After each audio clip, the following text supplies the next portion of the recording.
Good evening and welcome everyone.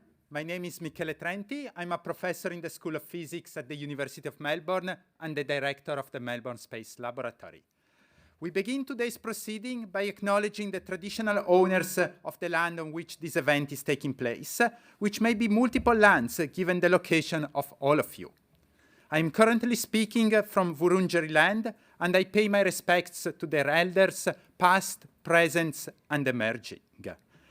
I also acknowledge the role of indigenous knowledge in the academy, including astronomy. So today we are here to talk about space, and one of the various places across the university where we are undertaking cutting-edge research is the Melbourne Space Laboratory. So the Melbourne Space Laboratory was funded in 2019 as a strategic investment of the university within the School of Physics and in collaboration with the School of Engineering, in particular with mechanical engineering. The Melbourne Space Laboratory is focused on developing innovative instrumentation with a particular application for nano satellites, and we are currently building in the laboratory, in collaboration with industry partners and international collaborators, the SpIRIT satellite, which is the first competitively selected mission by the Australian Space Agency through the International Space Investment Expand Capability grant. And today we'll have a roundtable discussion moderated by Dr. Graham Phillips. So Graham is a science communicator, journalist, and senior lecturer in science communications in the Faculty of Science at the University of Melbourne. So Graham has, like myself, an astrophysics background. He has a PhD in theoretical astrophysics, and after a few years of research in the academia, he moved into science communication. He was at ABC, leading the Catalyst Science program for several years before joining the University of Melbourne. So please, Graham, welcome. Thank you very much. Thank you, Michele. Hi, everyone. I like to stand up when I talk to you all. Great to see such a big crowd here. Where are you all from? How many people are at the University of Melbourne? Hands up. How many people are space scientists? That's a good sign. Oh, a couple there. How many Nobel Prize winners? No, no one. That's probably a good thing, I'm guessing. Not yet. Future Nobel Prize winners. But look, we're going to have a great discussion, I think, about space. There are a few people here I think would probably be around to have watched the moon landing, right? I was. All those years ago, I wagged primary school for the day, in fact, to watch those first footsteps on the moon, because I thought I wouldn't get a good enough view at school. I think they were setting up a television and, we were all going to hang around it. But I thought, what if I miss out? What if I don't sit up the front? So, the space age, I guess, kind of kicked off then, putting humans into orbit and humans on the moon. And my father told me that, one day, boy, you'll be walking on the moon. I think he's wrong. I've got a feeling I'm not going to make it. But you never know, I guess. But, we're returning to the moon shortly. But, of course, in the meantime, since the 60s, the space age, if you like, has just been developing enormously in all sorts of other ways. And you get the feeling right now we're sort of about to enter a new golden space age, is my guess. But anyway, we'll see what the panel has got to say about that. So let me just run you through the proceedings. So we're just going to have a chat about various topics here. We'll talk for a while, and then I'll put it to you to ask some questions, if you like, so we can sort of interact while you're asking questions. People who are watching online also can send in their questions, so we'll try to switch them around, alternate between those two. But that's enough from me. I'll quickly introduce our panel. So we have Professor Rachel Webster, me at my left, who is Distinguished Redmond Barry Professor in Physics at Melbourne University and the Head of Astrophysics. We have Harrison Dean, President of the Aerospace and Rocketry Engineering Society, and he is halfway through his master's degree in Mechanical and Aerospace Engineering.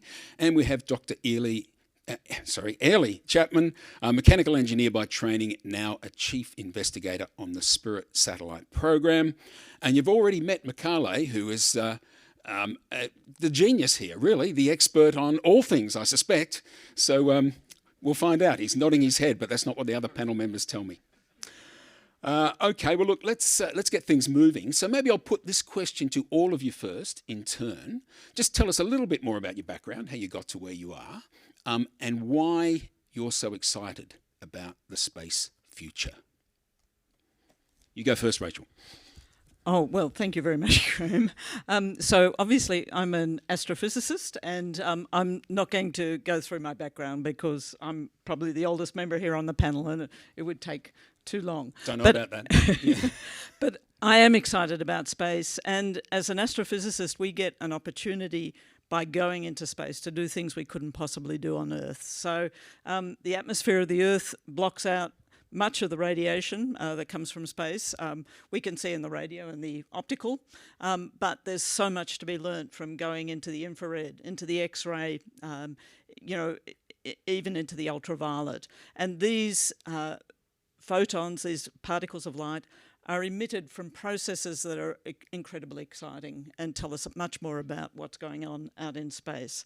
In addition to that, by going into space, we can develop instrumentation, and we're going to talk about some of that, that can do things that we can't even imagine doing on Earth. And I think as the evening goes on, some of that will come out. But, space is the astronomer's brave new world, as far as I'm concerned. The last 20 years has certainly shown us that. So. All right, Harrison, you excited about the future of space?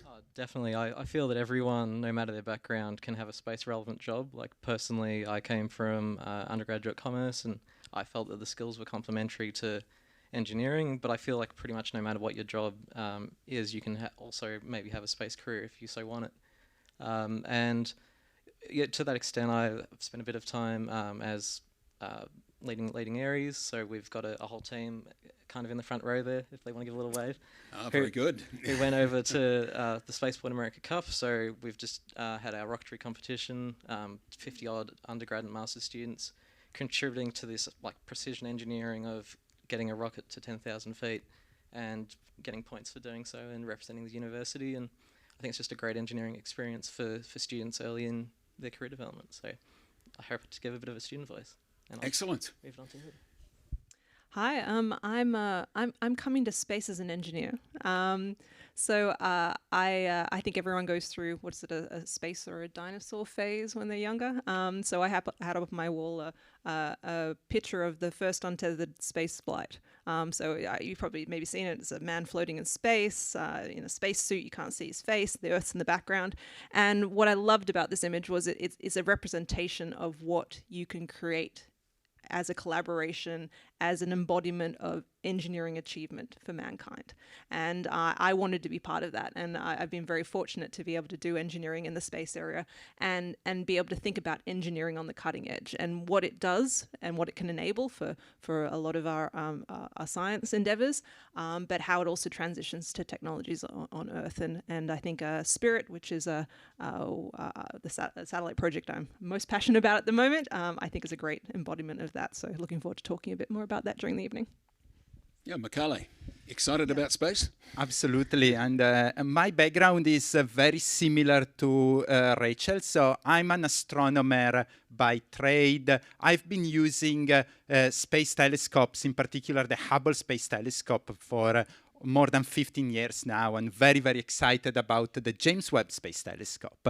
But all these telescopes are very, very large enterprises. They take decades from initial conceptual design to when they're up in orbit. For Hubble, James Webb, we're talking 30-year timescales. And so I started thinking in the last few years, how can we change that? How we can be more agile, take advantage of miniaturization of technology. And so that's how I found myself more involved in actually building a miniaturized space telescope. And because I come from the science background, I did what academics do generally very well. I started looking out for collaborators. So I reached out here at the University of Melbourne to colleagues such as Early, to international partners, great Australian companies that are helping us making SpIRIT ready for launch next year. Wonderful. Well, we've got onto SpIRIT quite early on, I think. Well, I think we should talk about that now. So what is SpIRIT? Who would like to talk? Why don't you talk us through that, Michele? Yeah, okay. So SpIRIT stands for Space Industry Responsive Intelligent Thermal Satellite. It's a little bit of a mouthful, but really highlights how we are developing a satellite that will help grow the Australian space industry. It's the first mission of the Australian Space Agency, so we want to make sure we deliver excellent return for our country. But SpIRIT is also an international project, and we're very excited because we're going to fly a gamma and X-ray detector provided by the Italian Space Agency. And actually the detector arrived last month in the lab. We tested with our components. We made sure we are able to command it, to use it, and it's performing really, really well. So with the gamma and X-ray Hermes instrument, we'll be able to watch stars die, massive stars becoming black holes and emitting gamma ray flashes so powerful that they outshine their host galaxy by 1 million of times. So we can see them out to the edge of the observable universe. Or neutron stars smashing into each other and creating collisions so powerful that they create ripples in the space-time. They're detected by gravitational wave detectors, and yet the afterglow of these events can also be observed across the whole electromagnetic spectrum, and with SpIRIT will contribute to that as well. So, Rachel, I mean, you're an astrophysicist. I mean, that's pretty exciting stuff, being able to, I guess, have a relatively cheap space telescope. Is that how you would describe it? Oh, absolutely. And I mean, what Michele has done, in my mind, is to revolutionise what we can actually do in space for very modest budgets. Well, James Webb Space Telescope, I think, was $9 billion American dollars, and I don't think that's your budget, is it, Michele? That's his salary, right? But not his budget. We're talking about 6 million to design, build, and launch SpIRIT in orbit. So less than 1,000 times the cost of James Webb. A real bargain indeed. I mean, Ellie, can you just give us a bit of a description of what's this telescope look like? What's this, you know, how big is it? So we're talking about, we like to say a shoebook size. So it's about 12 kilograms. It's a CubeSat form factor. So this is part of the idea of miniaturizing satellites to be able to have a price point that's lower, but still enable the same kind of precision instrumentation that we desire from a lot of our space-based observations. So it's got a number of different subsystems that we can talk about as the evening progresses. But I think some of the ones that I'm particularly passionate about is it's got a cryocooler on board, which is a particularly novel set of instrumentation which you don't usually have on CubeSats. So typically speaking, when you have instrumentation that you want to have of high precision, there's often a requirement to have it also kept at a very, very clearly set temperature. So we're talking about plus or minus 0.1 of a degree Celsius if you're really trying to get it a really good baseline for sensing. But how do you do this in space? How do you do this when you're going on orbits where you suddenly go from a sun-facing side of the planet to a dark-facing, or you're rotating and get bouncing off the Earth's atmosphere heat? How do you moderate your temperature down to that degree? So things like a cryocooler is something that's really essential to that. So putting a cryocooler or a thermal regulation system on a small satellite is really, really hard.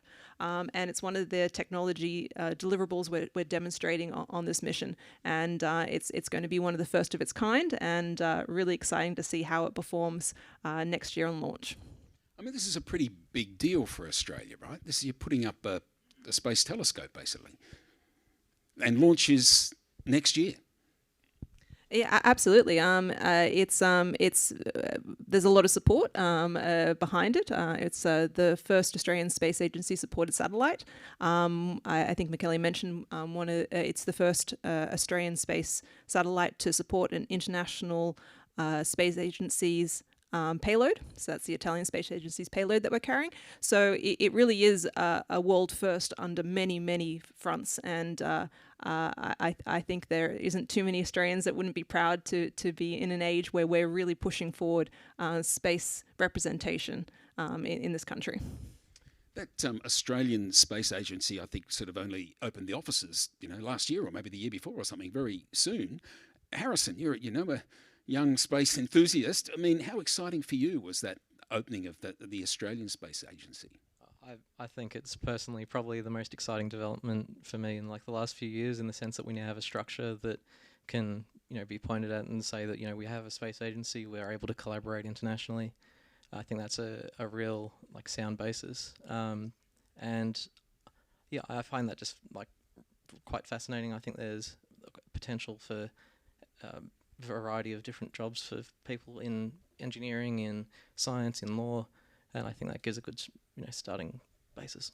So do you think this is kind of a real beginning, or not a beginning, but sort of like a real shot in the arm for the Australian space industry in terms of businesses and as well as this kind of an umbrella organisation, right? Yeah, I think it is a real shot in the arm. I think recently they put out some more guidelines for launch of Australian-owned satellites internationally. So I think they're coming along as a regulator, and they're gearing up to provide a good structure for the industry. I think it is a really good shot in the arm. We had a bit of a crack in the 60s, and a bit more momentum now is just great. Yeah, let's talk about that time back in the 60s. I mean, Australia has been in the space race before, right? It was kind of right up there in a way in the 60s. Is that right? Rachel, do you want to talk about that? Yes, I think our first satellite was launched in 1967, wasn't it? Yeah. So at that time, and it was on the back of the testing that had gone on at Wimmera, back in the 50s and 60s, the Wimmera rocket range. So Australia was sort of on the cusp of being a leading space country. And then somehow it didn't really take off from there. So we certainly have been involved in space since then, but it's been mostly as a partner, providing tracking, for example, through the Deep Space Network, for satellites for the US in particular, but also for ESA, the European Space Agency. But in terms of developing our own space industry, our own technology, our own innovation, we've really stepped away from that opportunity, I think, really since the 60s. So this new initiative through the Australian Space Agency is actually providing a vehicle at the moment for young people to actually really get in there and get their hands dirty, developing satellites and learning the technology, basically. Yeah. I mean, Ellie, do you know much about the history of the Australian Space Agencies? Or if you know our 60s period, do you know what went wrong there? Why aren't we walking on the moon now? Why am I not walking on the moon? Well, I don't want to get into the as someone who does engineering, I like to ask the question of, do we actually need a person to do that? Can we get a robot to do it instead? Damn, I've got no chance, and I can see that. So how replaceable are you? I think there was a momentum shift. Being the third nation in the world to build and launch their own satellite is no small feat. But I think we did take a bit of a backbench to our colleagues and collaborators, and relied on other nations to lead the way. But that doesn't say we couldn't do great things with the data. And so the fact we have such a strong body in physics, in research, in space exploration stems from the fact that we've been leveraging those partnerships for a very, very long time, and has put us in a really good position now that the Australian Space Agency has been established, and that we're putting more effort into space to leapfrog from the science to more of the engineering and to the instrumentation and to the representation as a body in space. And I guess the reality for Australia, because of our size, is that collaboration is always going to be an important part of our space future, right? Rachel, do you want to Yeah, talk about no, that? look, that's Yeah. absolutely right. And look, the other thing I think that shouldn't go unremarked is that, after, through the, let's say, the 80s, space became very expensive, as Michele has already said. And really, in Australia, we have a bit of a science budget, but we don't have the sort of science budget that, the Americans, the Russians, and more recently the Chinese and Europe have been able to put into space. And this is why the sort of initiatives that are now coming out of projects like SpIRIT are so exciting, because they're on a cost base that we can actually afford. We can do really innovative things on a budget that we can afford. Yeah, and I would like to add that it's important to recognize that an investment in space is one of the best that a nation can do. It is well established from studies of NASA, European Space Agency, other foreign space agencies, that if you invest $1 in a space project, the nation gets back about $4, $2 in direct economic return and $2 into indirect return through innovation, promotion of STEM and such. So we don't have to think that we're just going to space and that's the end of it, but that's really the beginning for setting foundations for improvements throughout society. If you think about it, you like Google Maps, right? Could you imagine living without Google Maps? Well, we need to be in space because we need GPS technology, and furthermore, we need to invest in physics because GPS is underpinned by very complex equations in general relativity. So think next time you feel that space is just a pursuit of fundamental science, think about all the technological flowbacks. And there must be, I know with NASA, there have been hundreds, I guess, of technological flowbacks, right? I mean, even the development of the computer chips in the early days, a lot of NASA input into that. I mean, can you give specifics about how an Australian space industry might, contribute to other industries? Or is it's quite hard to predict that sort of thing, I'm guessing. Who would like to? Harrison moved his hand. I think he's keen to volunteer and answer that. Yeah, I think there's going to be, maybe to put a term to it, I'd say a lot of downstream industries. There'll be a lot of data that's going to be coming out of, once you've put up these satellites, you have to fundamentally be dealing with the data sets. So I think data processing, data scientists, that's going to be the type of industry that might do quite well in the sense of can you generate insights to someone who wants to, view a certain area, let's say a farmer or something, right, wants to know how's this bit of land doing and can we get some imaging on it and what's the insight that tells me what I need to do, to maximize the output of that land, let's say. I think there's going to be a lot of companies that are very much trying to handle these large data sets and be generating insights from it. I feel like that's largely where a good portion of industry might Yeah, and Michele. If I can jump in, it's a little bit indirect, but I feel that one of the most overlooked benefits of a space project is the mindset that teaches to everyone involved. When you're preparing a satellite for launch in space, you really need to think carefully about planning ahead, testing all the consequences of your actions. And this project management mindset, I feel, would be extremely useful if applied more broadly on many challenges that our society is encountering today. Yes, I was going to jump in and say it's, particularly doing something difficult, such as building a very small satellite.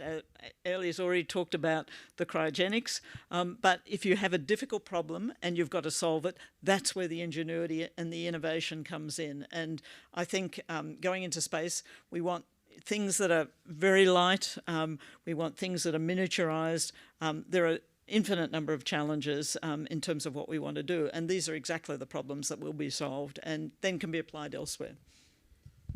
So do we need more students studying STEM? I would say absolutely yes.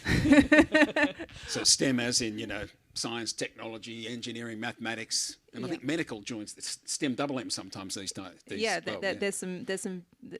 a lot of acronyms for it.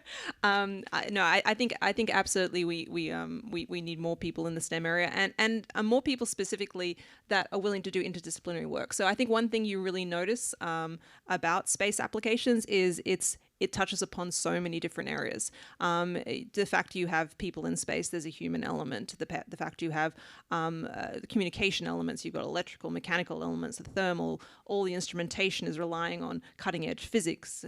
If we want to be able to have people fed in space, we have to start getting into work on biology and dealing with vegetation. And the role-on effects are because of that interdisciplinary nature. And that's why it's sometimes difficult for us to predict it ahead of time, because we ask the hard questions, we try to find a solution, and then the roll-on technologies are huge. So I think the examples that we often hear about for roll-on technologies are things like the computer chip, are like the camera systems that we now have on our phones, which stemmed from engineering. But there's some more subtle ones that you don't even think about. LASIK eye surgery came from the fact that we wanted to understand if human perception in space with changes in coordinate frames was an issue. And so they actually started tracking eye motion, and they used the technology in LASIK, trying to work out better ways of feeding astronauts, ended up generating a new type of food product, which is actually all in baby food. So these kind of roll-on technologies you don't even think about, but it stems from the fact that we have this basis of interdisciplinary research spanning many, many areas, requiring really good fundamentals in STEM and a lot of interdisciplinary work. Why don't we take a few questions as we go along? Is anyone in the audience champing at the bit and wants to ask a question? Feel free to just put up your hand. We'll get a roving mic to you, maybe if right here. Thank you so much. You're a really distinguished panel, and it's really great to hear from you and the work that's been going on at SpIRIT. I'm Patrick, the director at the Melbourne Space Program. I wanted to ask actually about civil space, because I know you've been doing a lot of work, Michele, with coordinating the networks of civil space partners around Australia and internationally. How do you think Australia's civil space sector is shaping up at the moment to, I guess, be able, I know you probably know there's a lot of money going into defence particularly, but do you feel that civil space is equipped to support missions like this? What would you like to see from Australian civil space? How could you just define civil space for us? Yeah, so I guess we have things like space for defence. We have, I guess, the government, the public sector for space, and then we have the academic and the academic angle, where perhaps potentially this is an academic mission, SpIRIT. And then also the civil space sector, so startups, kind of profit-making businesses trying to invest in space and develop useful space technologies as a product. Yeah. Yes. So that's an excellent question. I think that I've seen in the last 5 years an enormous growth in civil space in Australia, especially with startups. Defense has attracted some of the big primes, but the real innovation on small satellite missions, ambitious uses of data from satellites, to me comes from the youngest generation, and probably from many of the graduates that went through the Melbourne Space program and were able to amazingly to build from scratch a 1U CubeSat. It's 6 times smaller than SpIRIT. They focused on building it from scratch, and they were able to operate it successfully, demonstrating how this human ingenuity and the passion of the young graduates can really drive projects. What I would like to see more in terms of civil space would be a regular program of missions from some government funding. If you look at where civil space is thriving overseas, space agencies have budgets that are at least a factor 10 larger when scaled by GDP to what we have here in Australia. So I think we have a lot of ideas. When the International Space Investment Expand Capability call went out in 2019, that's the call from the Australian Space Agency that funded the SpIRIT. There were only $11 million available, and there were more than 150 projects, I think, submitted competitively for assessment. So that shows that I think the agency could have picked many more projects, funded them, and would have all had amazing outcomes. Thank you so much. Thank you. More money. We need more money. Maybe we'll take an online question as well. Amber? Sure. So we've got a question from Anonymous saying, what kind of jobs do you think will appear as the Australian space program expands? Okay, so what kind of jobs will appear? Who's got a good crystal ball? I mean, I think we've got a lot of new emerging startups, which are pretty exciting. Again, those are hard to predict as we go through. But I think if you want to start in a business that is an upward trajectory, it's fantastic. I think as a space industry in Australia, I think we're up to about $5 billion now per annum as an industry, and that's up from about $1 billion about 5 or 6 years ago. So it's an ever increasing area. We're getting more and more expertise in building satellites and components of satellites within Australia. So, for example, some of our partners, Nova, CDL, Neumann, are all growing companies in propulsion, ground-based systems, communications, bus management. It's just a fantastic area that touches upon not just your traditional engineering techniques, but your commercialization, your legal side of things, being able to manage the data afterwards, your pure scientists. So there's a lot of different areas that space touches upon, and it will become more and more so. I think one example that was just brought up was the idea of agriculture. What do you do with the data afterwards? We need more experts on dealing with space-based data to inform us on the world around us, agricultural, dealing with land management issues, firefighting applications. All of this comes from the fact that we have more capacity in space, we have more knowledge on it, and then from that we stem with more requirements for jobs to analyze it all. I mean, Harrison, what would your advice be to someone who says, "Yeah, I want to get in the space industry"? What should you study at university? What kind of path would you recommend? I feel like you can actually study almost anything, and it's most important to study what you're passionate about, because the way I've always thought about it is if it's not your number one, it is someone else's number one, like preferred profession. So you need to be in what you're passionate about. So even if you're wanting to get into space but you're not an engineer, I don't think it really matters. You can have a space relevant job no matter what your background is, and I stand by that. I know people who are going to go into space law. There's a company called Astronomy Advisory. There's consultants, the Deloittes, the type like that. There is a lot of application to whatever your field is, application to space. Rachel, you must have seen a few students over the years who want to do various things. Do you have any words of advice for if someone wants to get into the space game? Well, the thing that I've noticed most is data.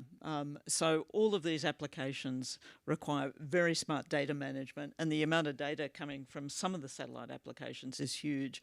And it's not just simple data processing, it's AI, machine learning, and quite sophisticated techniques that are required to make the most of the data that comes down. So I think data curation, data handling, and understanding what your data is telling you and what your data could tell you, feeding that back to the engineers so they can design something even smarter. All of that virtuous circle is going to become extremely important. And wrangling the data is going to become an increasingly difficult problem, I presume. I mean, it's great to have all this data, but you've got to do something with it, right? Absolutely, and the data sets are sometimes huge. We're talking petabytes of data, which has got a few extra noughts on it from what most people are used to handling. Yeah, and I just wanted to comment on this. With the advancement in sensor technology, generally you generate orders of magnitudes, thousands, millions of times more data on a satellite than what you can get down on the ground. So it's very important to be smart about processing data on the edge. And is there an issue over ownership of the data? Well, I think the simple rule at the moment is whoever owns the satellite owns the data. So at the moment, I think there was an article in The Age yesterday saying it's the wild, wild west, and I think that's pretty much where it sits at the moment. Although, at least for NASA ESA-funded science mission, it's really great because all the data from telescopes such as the Hubble Space Telescope, the James Webb Space Telescope, become public at the most 1 year after they're taken. So that democratizes access to cutting-edge research facilities. And for example, if you look at the scientific productivity of the Hubble Space Telescope, about half of the scientific papers have been written by the team who took the data, and about half of the papers are coming from archival research. So that really shows the power of curating the data sets and giving everyone access. It's probably a cheeky question, but what's going to happen with the data from SpIRIT? So look, SpIRIT is a little bit of a tricky satellite because it has so many different stakeholders. So the scientific data from SpIRIT will follow what is this international best practice, and we're planning to make them publicly available after our team had a first look at them.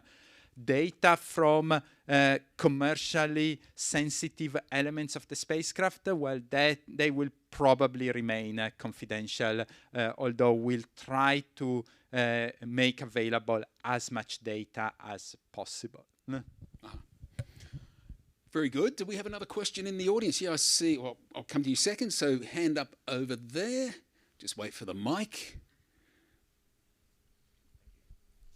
I just wanted to know about the underlying Australian Space Agency's policies on freedom of information and what you're sharing. I know that you just mentioned now about how SpIRIT can only share so much because of stakeholders and stuff, but I just wanted to know if there was like a baseline when it comes to whether we have access to that information directly and whether we can do something with it, either through APIs or whatever you want to talk about. Yeah, look, I think that's a question probably best left to lawyers. But my understanding is that there is no freedom of information because the Australian Space Agency is providing just a grant to a third party for developing the project. So all the IP that is generated by the project itself remains with the project. It's not flowing back to the space agency or to another Commonwealth entity. Did you want something to add to that, Rachel? No, well, this is what I was more or less saying is that I mean NASA's program of making everything available is unusual and fantastic, but you know other countries do not automatically do this. You know they hold on to their data. Yeah. Okay, look, just before I come to your question, I might just get an online question. We just better keep it fair. Sorry, yeah, right there. So have we got another online question there? Yeah, we've actually got a question for Harrison. Can you tell us a little bit more about ARIS and who is involved and what are the ambitions of the group? So actually who's involved, it's but pretty much a lot of that second row. See them here supporting you. Yeah, so more or less 50 undergraduate and master's students, and I'm quite happy to say that it's just on the basis of passion that everyone contributes. You can do it with research with us on capstones. But basically, we just have everyone who's passionate rocking up and building these rockets, and they're called sounding rockets. And basically, they are targeting a defined altitude. So that's what Ares does in its, I'd say it's day to day.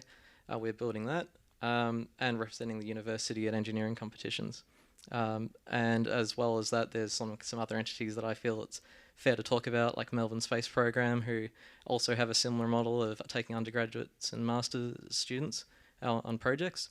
So we really just provide a basis for the students to get hands-on, same as MSP. So you're looking for more people to engage all the time? Oh, always. Like, we're taking dozens of people in recruitment rounds, and the ones with the most passion inevitably stick around and with us for a few years and do their capstone projects in masters in things like control, aerodynamics, really whatever takes their interest. Okay, so come up and see Harrison afterwards, right, to sign up. Now we'll come to your question now, right there in front of me. I don't know why I can't see you. Oh, Mike's just behind you. My question is, you mentioned very large amounts of data from satellites. I wonder if there's a special challenge with SpIRIT and other nano satellites for communication with Earth. So is there a special challenge for the small satellites, I guess, given huge amounts of data, small satellite, right? Is that the question? Great question. Very, very insightful. So there's one or two challenges. I'll do the main two, which we're also trying to help address and ameliorate in the project. One is getting the data back to Earth. Traditionally speaking, if you're working off a very large satellite with an established network, there is existing ground links that you can take advantage of, or relay systems where you can basically be communicating with the satellite whenever you want.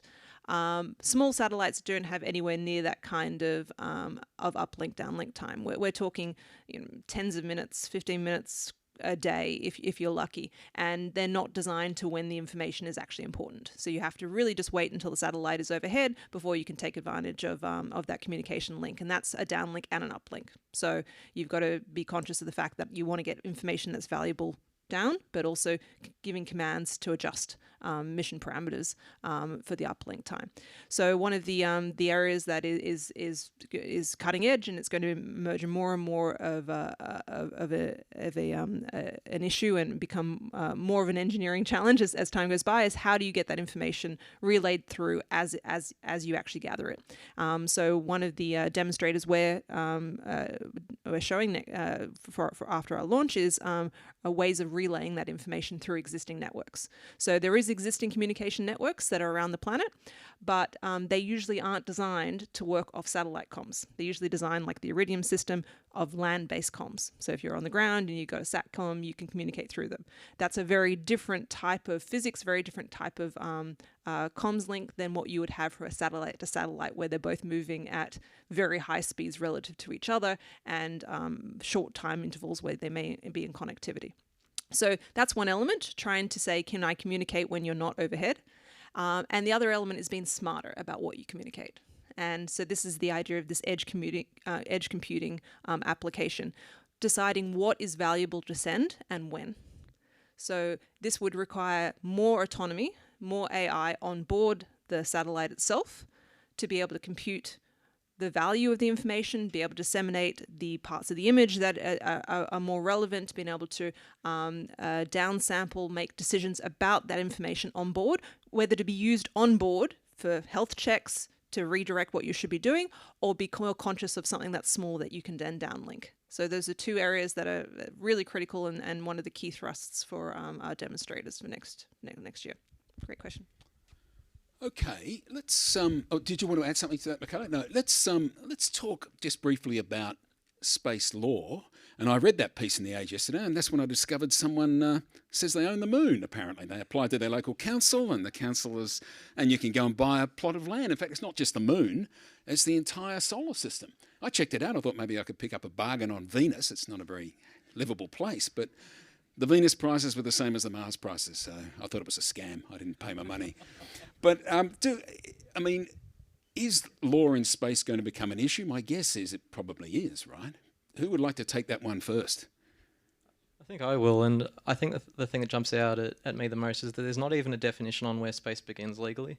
Like, there's a strong argument to be made that it's the Kármán line, which is probably the best guess of what it will actually end up being if there's a standard, but there is no standard yet. And as far as the treaties go, you've got the Outer Space Treaty in 1967, and you've got about 10 years of relevant UN treaties that I think there's about 100 signatories to. There's not really an established mechanism for who owns what. Like, in the sense of if you had a resource extraction, who owns that?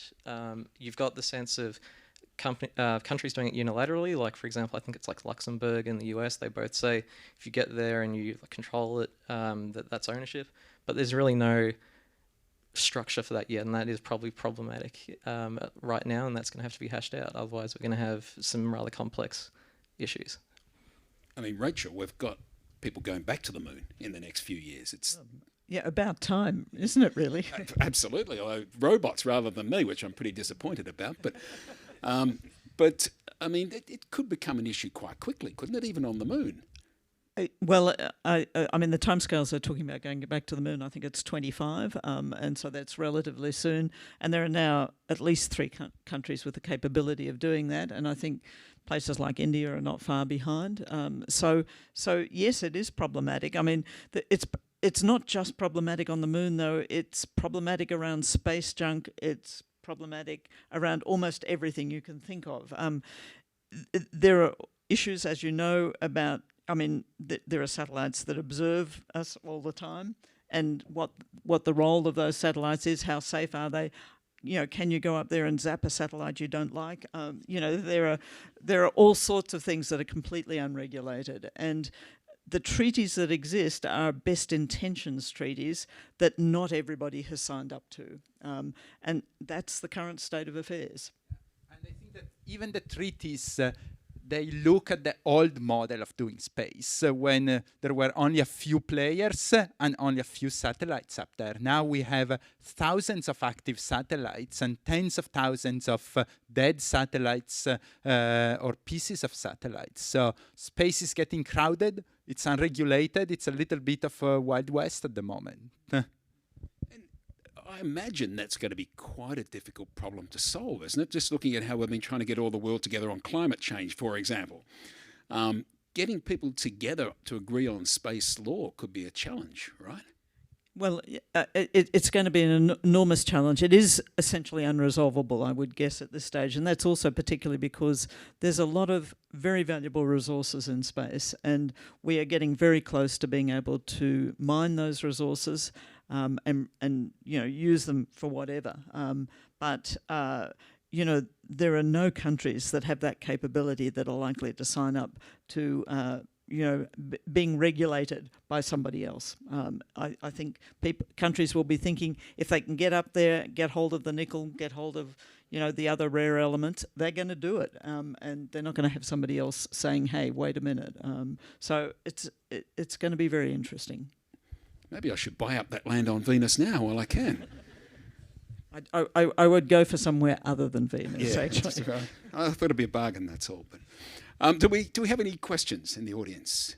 Yeah, there's 2 right in front of me. Well, let's get around. Let's get moving. Yeah, so let's go number 1 with you.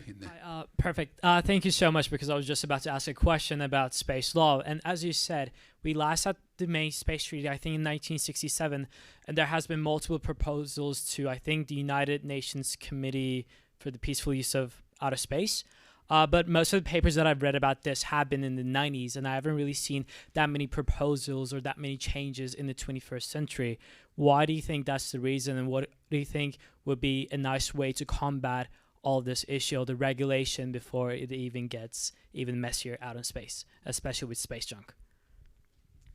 So, Harrison, you want to solve the space problem, space law problem? I think if you can answer that, you'll be loved around the world. It's just going to be such a challenge, but there are some UN subcommittees that do focus on it, but the problem is that, as it's been mentioned, that they are non-binding, so it is essentially a good faith that keeps those treaties going if they're actually followed. The US doesn't sign up to a few, but that's just the nature of geopolitics, I guess. I think it is mostly about being responsible, and I think that's basically all that we can expect at the moment, is that you register your satellite, you provide as much information as you can, and there isn't really much more at the moment. Does anyone else have anything to add to that?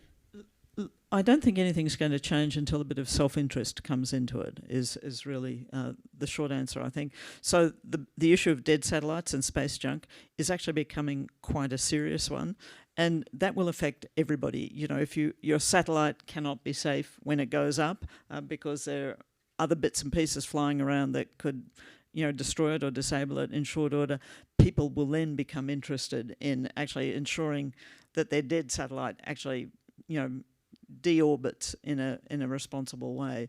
But I think until self-interest, starts to come into the picture, I don't think you're going to see much positive response to the very good suggestions that the UN has come up with. Very wise words, I suspect. Yeah. All right, we probably should take an online question, right? Yeah, we've actually had a couple of questions about the environment, and I know we've sort of hedged around it, but can you comment about the sustainability issues for Earth regarding growth of satellites in our space environment? And is the space pollution/waste a serious concern? Will it have harmful effects on the Earth's environment? Okay, so there's a few questions wrapped up in that, I think. Michaela, you want to go first? I can try to start answering some of those questions. First, in terms of sustainability, there is a lot of attention from most countries, including in particular Australia. And in order to get a launch permit, you have to demonstrate sustainability. We have to demonstrate, for example, for SpIRIT, that we will re-enter the atmosphere and be completely burned in the process within a given number of years.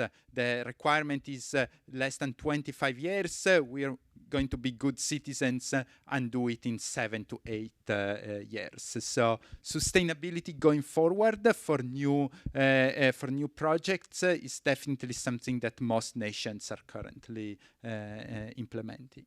Yeah. And it raises the larger question as well. I mean, often one of the criticisms of space research is, why are you looking out there? There's enough problems down here to spend the money on. But the space age might help us with those problems, right? Look, absolutely. And again, the UN Space Agency is thinking, there are the Sustainable Development Goals for the UN, and a lot of those have elements that can be validated by Earth observation, basically. So, a simple thing, sea level rises, we could take, for example. Satellites are the way that we are actually able to measure sea level rises accurately at the moment. We don't go around, with a tape measure down at the beach or anything. It's satellites that are actually giving us the most accurate measurements of sea level rises. So things like this will become quite critical as climate change affects our globe more and more. How much moisture is there in the soil? What are the reserves of water in the Great Artesian Basin? That is something that is quite difficult to measure on land. It is actually quite easy to measure from space. So there's a lot of the critical things in our future that satellites will enable us to do.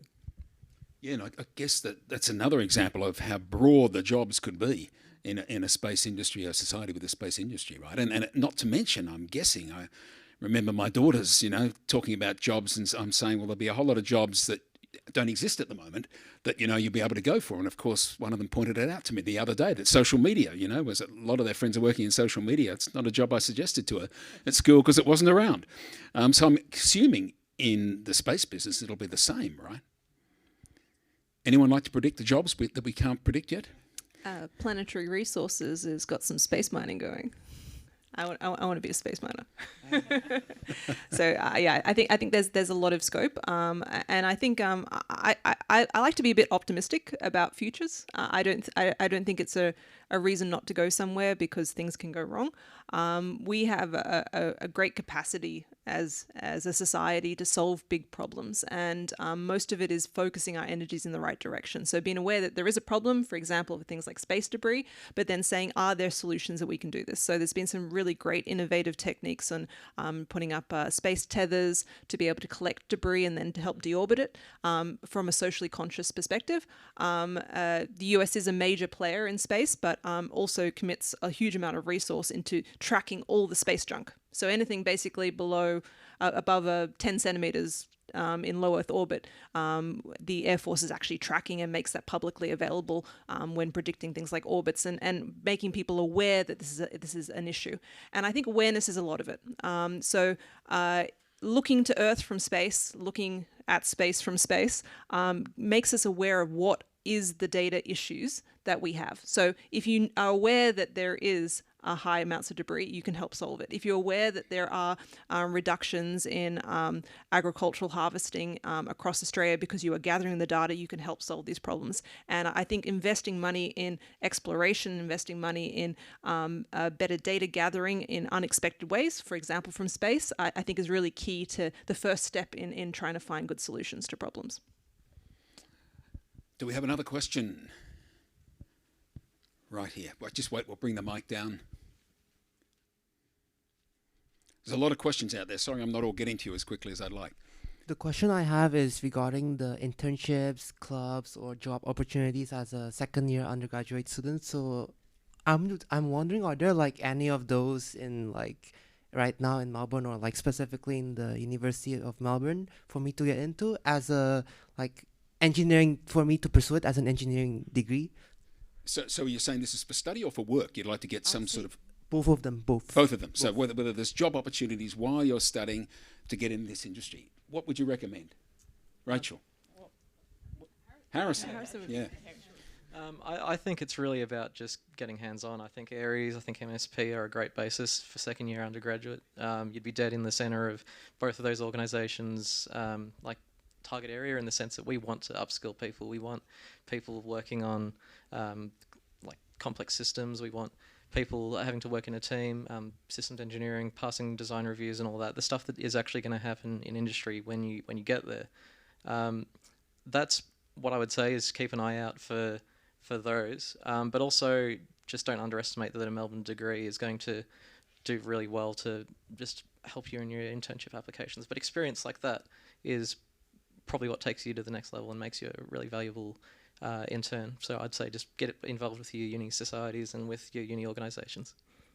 Yeah, I can see Rachel nodding her head here, and Ellie's keen to speak. Yeah. I was going to say, I routinely supervise capstone projects to collaborate with industry on space projects.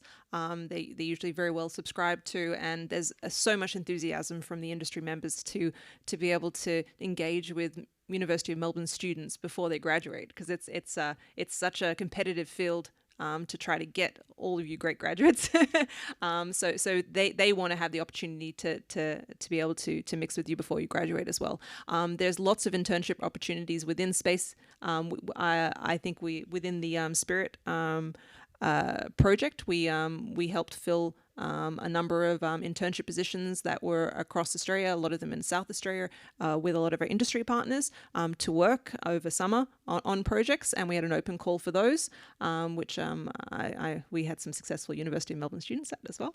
And then we also offer internships within the SpIRIT lab, which we occasionally advertise for as well. But again, they're competitive because you guys are also good.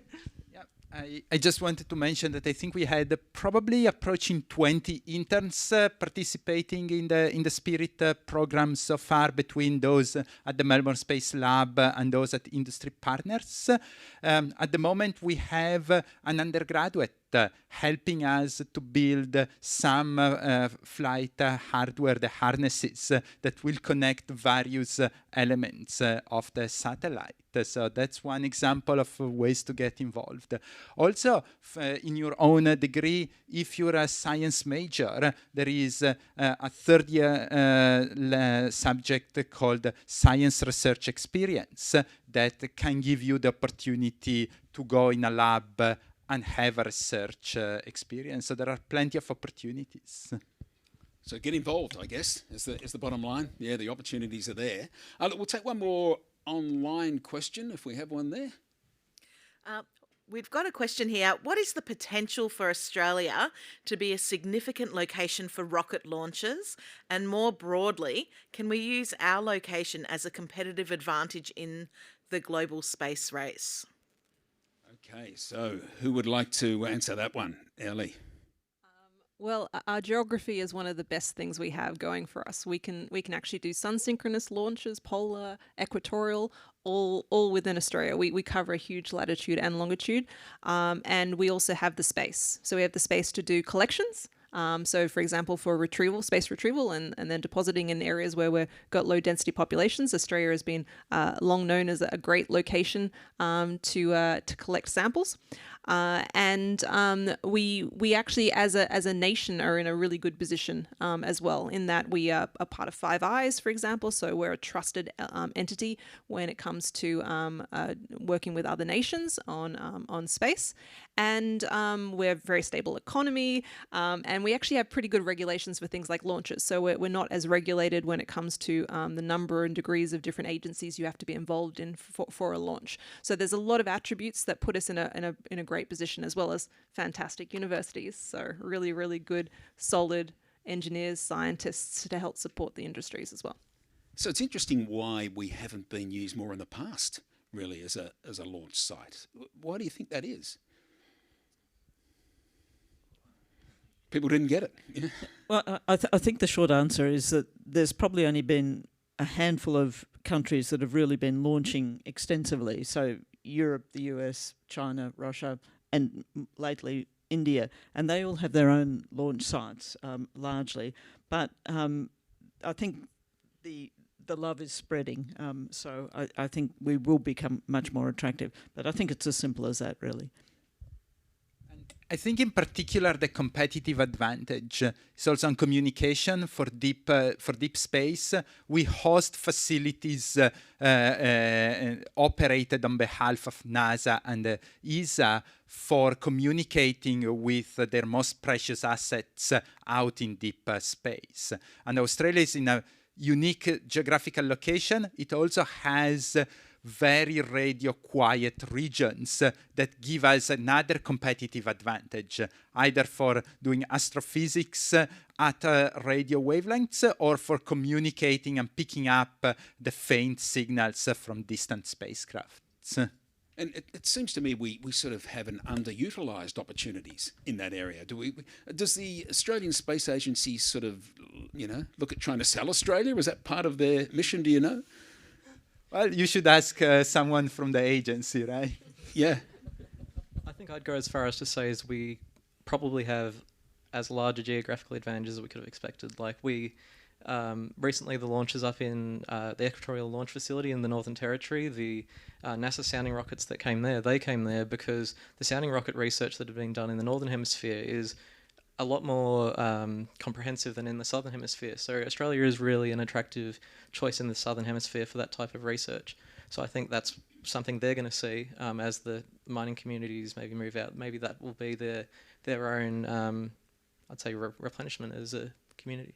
And these are the launches you're talking about last month or whatever it was? Ballpark of 2 to 3 months ago. And I think 2 to 3 sounding rockets went up. But that's the smaller kind of payloads. Not of a 6U if I would be thinking around a 1U or a 3U kind of payload, but lots of small research projects in there. All right, let's just change tack slightly. I mean, I'm a little disturbed that Airlie thinks robots are going to get to the moon before me, but is AI going to play a big role in space in the future? I mean, there's an AI revolution going on as well at the moment. I think absolutely. I mean, I think the question is going to become more and more, what does a human have to do versus what can a robot do? I think that the ability to send smaller crafts up that don't have to support a life support system has a huge advantage. I mean, longer missions, yes, you can say, look, we're going to prepare to go to Mars in the future, and then there are steps towards that. But I think your first responders, your first landing teams are going to be robotic systems, and they need to be imbibed with greater intelligence. So that's better processing of the material, better abilities to make decisions on the material, and then better ways to decide when do I need to have the human in the loop, when do I need to communicate that higher level of insight that I can't gather, and how much can I do on my own. And we've seen great endeavors in this in a lot of the rover programs they've been doing on Mars, plans for Moon to Mars style rovers on the moon for a lot of the initial landings. And I think that this is going to become more and more of an issue, especially as we've got so much data you have available, and sometimes such huge time frames before you can actually relay back to Earth what's happening. So your Mars landings, your 6 minutes of terror is never going to work if you have to have requirements of a human in the loop. Yeah, so it's like 10 to 20 minutes to get a signal back from Mars, right? Yeah, a bit less, but yeah. Yeah. You want to add to that, Rachel? Well, I was just going to say that I think Ellie's exactly right. However, in my astronomy classes, I always end up asking the students whether, if they could have a one-way ticket to Mars, we could get you there, but we can't guarantee we'll get you back. Would you go? And as somebody who wants to firmly keep my feet on the ground, I'm always astounded that more than half the class is ready to take off, which I find quite extraordinary. So I think there's a lot of young people out there who would go even if it was a one-way ticket. It's a staggering statistic, really. I want to go to the moon, but I do want to come back. Let me just make that perfectly clear.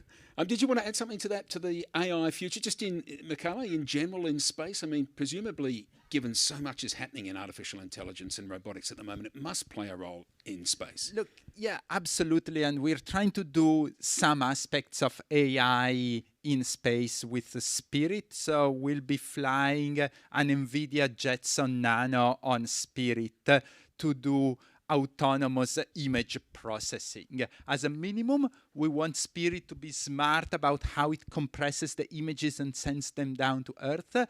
And as an ideal goal for our software development and improvements as we operate the satellite and we refresh the in-flight software, we would like to use the cameras on board SpIRIT for pattern recognition. In particular, we're thinking about looking at the coastline recognition and have SpIRIT identify autonomously in images where it is looking at if there is a separation between land and water.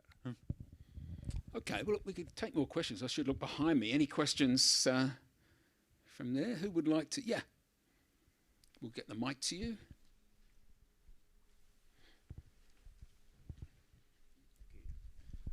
I guess my question comes from an engineering student's background, but with some of the biggest space governments in the world, like JAXA making great strides in space science, NASA about to launch Artemis, and Roscosmos about to leave the ISS for bigger and better, do you think we as Australia are at a point where we can consider ourselves a big presence in space? And if not, what do you think it will take to get there? Okay, so can we compete on those big kind of projects with the world? I reckon the answer is yes. The answer is yes in principle. We are not there yet. Keep in mind that Australia has never built hardware to go beyond the low Earth orbit so far. SpIRIT will only fly to about 550 kilometers above the surface of Earth. That's where essentially all the Made in Australia missions have gone, or even lower to ISS orbit, just 350 kilometers above the surface. When you start going outside Earth magnetic field, you encounter a whole new set of challenges for your electric and electronic design, because you're exposed to a very harsh radiation environment. You have the charged particles from the solar wind. You have the high energy cosmic rays that can mess up your computers on board. So you need special design, and that takes practice. Where can we go there? I think that we can, through a combination of international collaboration and being strategic about where we focus on. We'll never be able to compete on the largest flagship space projects with the bigger players, but we can find good technology niches that give us a good return on investment for our businesses, that give us cutting-edge scientific applications. So I think the road is out there to be taken. And I think just adding to that, we have a habit of looking back and saying, could we have done this, what was done 10 years ago? But we should be thinking about what is the future of space and how we can help with that. So I think this transition to smaller CubeSats is one of the biggest benefits for Australia. The price point for an individual launch is so much less, but the versatility you can have with a platform that you can turn around in the matter of years rather than decades is huge. The expertise you need to work on the cutting edge research is something that isn't as established in many nations. We're talking the 1990s was the first time people started thinking about the CubeSat. So those 20, 30 years of heritage and working on big satellites doesn't transition as easily to smaller satellites. And we can see that also because we're now getting civil players in the mix, right? It used to just be we could only rely on big government bodies being able to do it.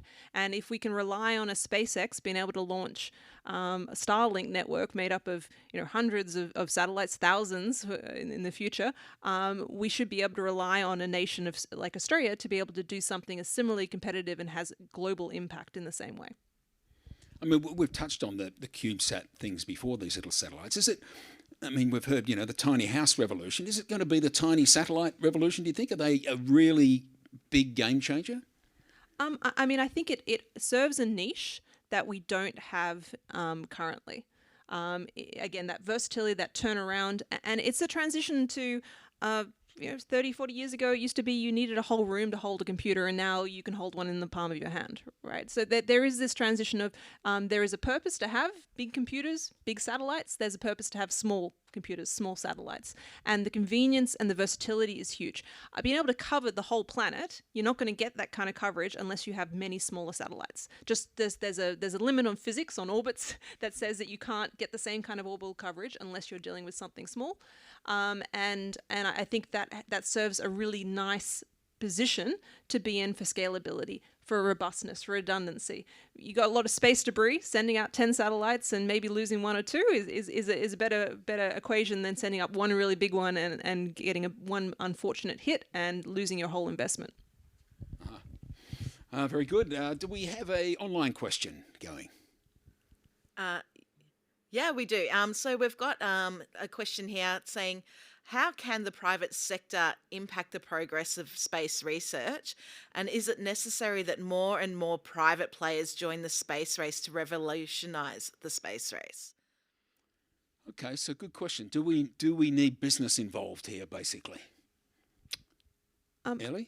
Just one perspective. I don't want to answer too much of this question because there's a lot of other really interesting comments I'm sure the rest of the panel can make. But I think the risk aversion that you have from a government body, it can cause challenges with scientific innovation. If NASA fails on a launch, it could potentially hurt their program forever. If SpaceX fails on a launch, it becomes a social media accolades of how exciting it is that there was this disaster, but what's going to happen next?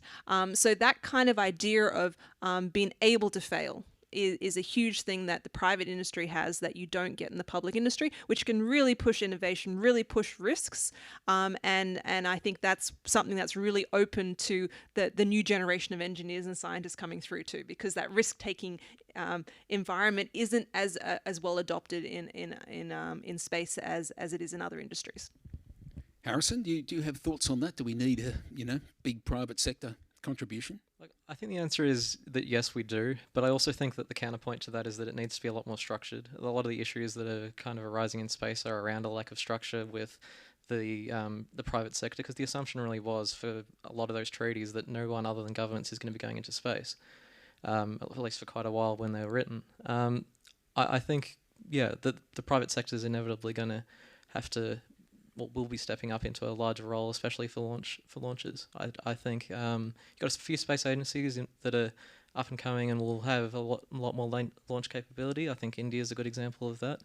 But I think as far as what's going to be the workhorse to orbit, it's going to be the private industry, and I think that's probably the area I'd focus most on. If you had to solve, say, a legal issue or something like that, it would be in the launch area. Yeah, and I think private sector is absolutely needed. And if you look at what is happening on the international scene, you see how NASA, for example, lost the ability to bring astronauts on their own to the space station. It is relying on the private sector to do that at the moment. So that's I think quite remarkable, and shows that the private sector will definitely play a very strong role in the future. Okay, once again, a little change of tack. So we're talking a lot about Earth and about satellites, but, we've got two astrophysicists on either end of this panel here. I mean, what's the future? Do you think it's space telescopes and space observations are going to be the kind of future of astronomy and astrophysics? What do you think, Rachel? It is part of the future, but it's not the only future, because we have ground-based telescopes that are still remarkably effective. So, for example, there's a number of countries in the world who are attempting to build 30-metre scale telescopes. It's a long time before we'll be putting 30-metre scale space telescopes out there, although, in 30 years' time, I'm sure somebody will be planning it. The other place that we've been looking very seriously at putting telescopes is on the backside of the moon. So one of the drawbacks of putting all these little satellites into space is that it really mucks up the night sky, in the sky in general. And so for astronomers, we're not actually so happy about it. All of your images have light trails across them and so on. And yes, you can get rid of them, but it's a real pain actually to have to do that. But suddenly astronomers are starting to think about, well, what happens if we put a telescope on the backside of the moon? Then the Earth won't interfere with what we're doing. So astronomers, I think, are extremely creative. They've often been on the bleeding edge of all of these sort of developments. Certainly as far as satellites are concerned, the astronomers are putting their satellites at the second Lagrange point. There's not much else there at the moment. So I think astronomers really do push the envelope, when they get the funding. But I don't think we're going to fully take our feet off the ground just yet. Yeah, and I think the synergy between space telescopes and ground-based telescopes is really powerful. Like the Hubble and the very on space and the very large telescopes on the ground, or the Keck telescopes on the ground, have really shown the power of finding the faint sources with the image quality that you can get only from space. And then you follow up, once you know where to point your bigger telescope from the ground, you follow up and you get a spectrum to collect more photons. We had the Hubble telescope was extraordinary in terms of what it delivered, and now we've got the James Webb, the new Hubble, if you like, up there. Are there plans already going for the son of James Webb? I haven't actually heard of a explicit plan for a son of James Webb yet, and I think it's going to be very interesting, because these mega projects, I think it's unclear that they're going to survive in the next 20 years. The cost is astronomical, and it may be that astronomers come up with some smarter way of doing things that doesn't cost quite so much. So that would be my gut feeling at the moment. But what do you think, Michele? I think it's a very interesting question. There are plans, for example, in the US Decadal Survey for a large UV optical telescope as a flagship mission, which probably would fly only in the 40s or the 50s. What Rachel said about being smarter about it is really interesting. Like, can we achieve what was traditionally done with the $10 billion space mission, with a constellation of smaller satellites operating together? Can we achieve technically interferometry in space and then have a constellation of small space telescopes be up in only a decade or so and cut down cost and development timescale? Or can our smart next generation of students think about ways of assembling space telescopes in orbit? Like, all the large facilities on the ground, the VLT, the Keck, are not a single giant mirror, but are multiple segments. So can we be transformational and think how to launch up small CubeSats that then they assemble each other into a big mirror with some deployable elements for a secondary structure? These are the sort of inspirational ideas that innovators might look into it. And it sounds like science fiction right now, but of course everything does 30 years before it happens, right? Well, we'll have Airley's robots to help us too, won't we? So. Absolutely, and work that I had when I was in the US was actually on space interferometry supported by NASA. It was something that they were thinking about, having many smaller satellites working together to do imaging, and it had a huge number of benefits. In that, again, things like redundancy, replacing components, being able to assemble as you go, be able to build your system. So, especially with the funding situation where you may not have a constant funding source, you can gradually build out a system. In the same way we've relied on many satellites forming our GPS network, the same way that we think about our comms network being built out, why not think about our space imaging in the same way, where we build it, maintain it, improve it over time, and it becomes a resource that grows and isn't just a one-off every 20, 30 years. Yeah, very exciting. Very exciting. Let's take another question from the audience. I probably haven't been over here for a while. Any questions in this direction? No? Any in this direction here? Okay, sorry. In the orange, very attractive beanie, orange and pink. Yeah.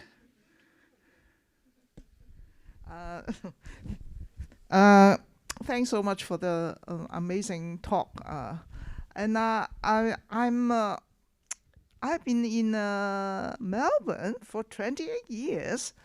I'm wondering whether there are any facility either in the uni or in Victoria where the public can go and have a look at maybe the telescope and look at the sky so that we can have a peep of what's going up there. It's a great question. How does the general public engage with astronomy more? If you could look through the skies through a telescope, people would probably be even more keen on astronomy. I don't know if we're the right panel to answer that question. So the Astronomical Society of Victoria has many branches. There's one that meets regularly down near the Botanical Gardens, but they also have a dark skies site where members can go and use quite a lot of telescopes. So Astronomical Society of Victoria, and they also have branches, in Ballarat, Frankston, all over the state. So that would be the place that I would encourage you to inquire. Very good. And you had a question there as well, second front row. Hi, Peter. I'm from the Space Association of Australia. You were talking about space law, etc. before. The Artemis Accords is a set of laws or rules or guidelines for the US, and NASA has sort of set out for the people that are partnering with their Artemis program. But it's only the people involved with that, and I don't know what the enforcement is. I guess you've got to agree to it before you start doing it. I think one of their principles, and I may have this wrong, is that I think an organisation, a business can go to, say, the moon and set up a mine site and dig up whatever they want and own the resources, but don't own the actual site. Is it a correct understanding? Does anyone have the answer to that? Yeah, Harrison. I think the US, when they formed, and the exact name of the act is eluding me, but they formed the act around that if you could control the extracted resource, you owned it. But that was entirely unilateral, like an act of Congress. It was not something that is like in any established like global structure or anything. Whether I'm not massively familiar with the Artemis Accords, to be absolutely honest. It's a relatively new thing, but they've been signing up. I think Australia's signed up to it in the last couple of years. I believe they're just guiding principles rather than... Perhaps, yeah. But I guess the other side of the course is you've got to agree to things. Like, for example, China launched a big rocket the other day and no consideration about what happens to the booster that sent it up there. So it had completely uncontrolled re-entry into the Earth still. But most of the other countries, the responsible countries, NASA, ESA, etc., all have very strict code of conduct about how they deal with their boosters and things like that. Yeah. So sounds like we need some space law there to me. Look, we've probably got time. We're getting close to the end, but we've probably got time for one more online question, I reckon. Okay, we've got one question here. A little bit going, probably we've covered it a little bit, but maybe Tebby would like to know, to make a satellite orbit ready, a series of qualification tests must be performed. Does Australia have the facilities to run all the tests and meet these standards? Yes, it has. There are there are multiple facilities across the country, including facilities that have commercial or research access for everyone interested. So it's absolutely right. In order to be able to launch, you have to demonstrate, in particular for a ride share, where you're taking a seat on a rocket with hundreds of other satellites, that you will not do harm to the other satellites on your same ride. Okay, who's going to launch your satellite SpIRIT? So SpIRIT is going to be launched on a Falcon 9 rocket. It is currently booked on Transporter 8 to sun-synchronous orbit with launch in April-May 2023. And we're too small to talk directly to SpaceX, so we talked to a reseller which is called Easy Space. It's a company based in the Netherlands which has an incredibly positive track record in delivering hundreds of satellites to low Earth orbit. So we'll be over there watching it? Hopefully, yes. I can only imagine what you'll be thinking at the time. Fingers crossed. Is there scientific evidence that works? I'm not sure, but let's... I'll do it nevertheless. All right, well, look, we're kind of out of time now. It's been a fantastic chat. Please give a round of applause to our panel members. It's... really wonderful chat. We're going to go and have some refreshments afterwards, so maybe we can continue the conversation there. But just also, this is the beginning of the Melbourne Science Festival, so there's a lot of other events you can go to. There's one, for example, on August 18, on Thursday, called Discoveries That Changed Our World. So head along to that. But there's a whole lot more. Go to www.festival.science.unimelb.edu.au to find out what else is on the program. But thank you for coming along. Hope you've enjoyed the discussion, and see you at another one. See you later.